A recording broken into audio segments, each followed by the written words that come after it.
Hello everyone, welcome back to another video of this channel. IT Madam, hope you all are doing great.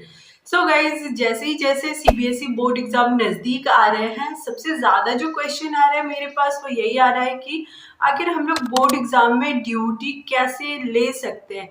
क्या हम लोग apply कर सकते हैं, क्या कोई इसका प्रोसेस है, क्या कोई लिंक है, या क्या वो मीडियम है जिसके जरिए हम लोग CBSE एग्जाम में ड्यूटी करें इन्विजिलेटर का। सो गाइज, इस वीडियो में मैं आपको बताने वाली हूँ कि आप इन्विजिलेटर बनना चाहते हो और उसके कई प्रोसेस होते हैं, लेकिन अगर आप CBSE में इन्विजिलेटर बनना चाहते हो तो उसका क्या तरीका और आप कैसे इसको अप्लाई कर सकते हो। तो वीडियो को शुरू करते हैं। सबसे पहले गाइस मैं बता दूं, देखो CBSE बोर्ड एग्जाम जो होता है वो मोस्टली रिकॉग्नाइज स्कूल में ही होता है। मतलब बहुत सारे ऐसे भी स्कूल होते हैं जिनको मान्यता नहीं मिली होती है, और कहो तो जो दूसरे स्कूलों से टाई अप करके अपने बच्चों का एग्जाम दिलाते हैं, उनका खुद का मान्यता नहीं होता है। तो जो स्कूल मान्यता प्राप्त होते हैं केवल उन्हीं स्कूलों में सेंटर भी बनता है और उन्हीं स्कूलों के टीचर्स को ड्यूटी भी मिलती है।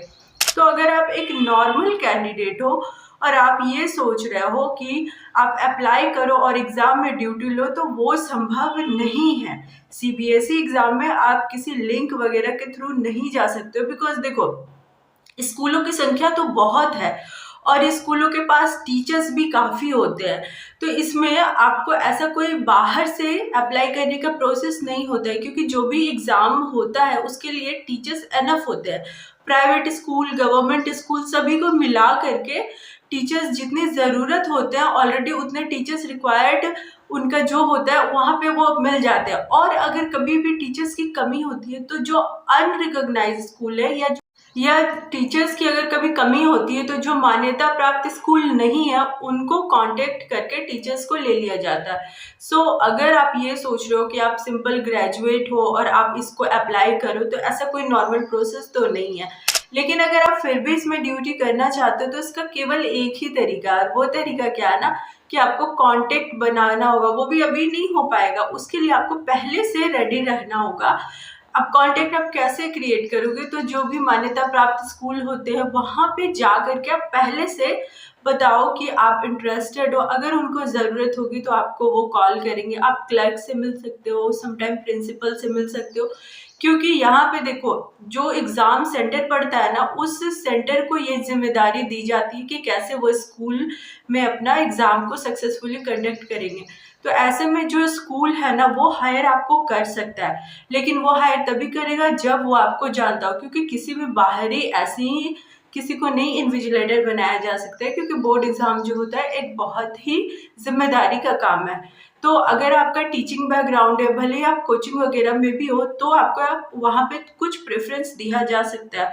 तो अगर आप अप्लाई करना चाहते हो कि आप CBSE एग्ज़ाम में इन्विजिलेटर बनो, तो उसका सिर्फ एक ही तरीका है कि आप जाओ जिस स्कूलों में CBSE बोर्ड के एग्ज़ाम पढ़ते हैं वहाँ पे जा कर के आप डायरेक्ट मिलो और आप बोलो कि आप करना चाहते हो, इंटरेस्टेड हो, तो ऐसे मिलता है। अगर आप ऑलरेडी किसी स्कूल में पढ़ाते हो और उसके बाद ये काम करना चाहते हो तो आपके लिए ये काम बहुत आसान हो जाएगा, क्योंकि देखो आपके स्कूल में अगर ड्यूटी पड़ती है तब तो मिल ही जाएगी। लेकिन अगर आप किसी ऐसे स्कूल से जुड़े हो जहाँ ड्यूटी नहीं पड़ती है, क्योंकि वो स्कूल मिडिल स्कूल हो सकता है, बहुत सारे ऐसे स्कूल होते हैं ना जो सिर्फ 5 तक होते हैं, 8 तक होते हैं, और उनका खुद का कोई भी मान्यता नहीं होता है। तो ऐसे स्कूलों से भी जुड़े हुए हो तो भी आप अपने नियर बाई जहाँ सेंटर पड़ता है वहाँ जाके कांटेक्ट करो, रिज्यूम दो, अपना आई कार्ड का फोटो कॉपी लगाओ कि आप इस स्कूल से जुड़े हुए हो, तो आपको एग्ज़ाम ड्यूटी मिल जाएगी।